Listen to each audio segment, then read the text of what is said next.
গুনাহ সমূহের মধ্যে এমন কিছু গুনাহ আছে ওই গুনাহগুলিকে লা তুকাফিরুহা সালাতু, সালাত আদায় করেও ওই গুনাহ মাফ হয় না।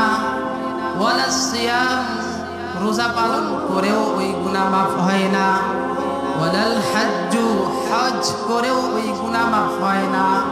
ওয়ালাল উমরাতু, উমরা করেও ওই গুনাহ মাফ হয় না।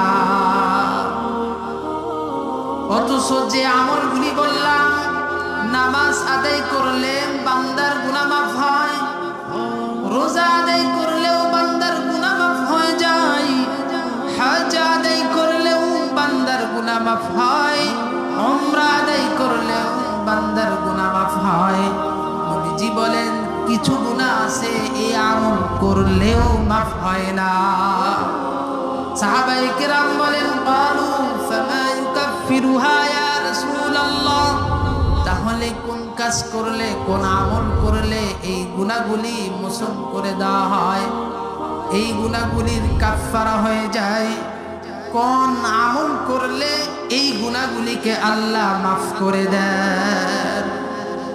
নবীজি তখন বলেন ক্বালাল হুমুম ফি তালাবিল মাঈশা, কিছু সময়ের জন্য নিজের জীবিকা অন্বেষণের চিন্তা করা, ফিকির করা, মেহনত করা, মুজাহাদা করা, শ্রম দেওয়া, এই শ্রম, এই মেহনত, এই চিন্তা, এই ফিকির, এই কষ্ট, এই চিন্তা, ফিকির, কষ্ট, মেহনত, শ্রমের কারণে আল্লাহ ওই সমস্ত গুনাহগুলি মাফ করে দেন। সুবহানাল্লাহ। তাহলে শ্রম সবের কাজ কিনা বলেন?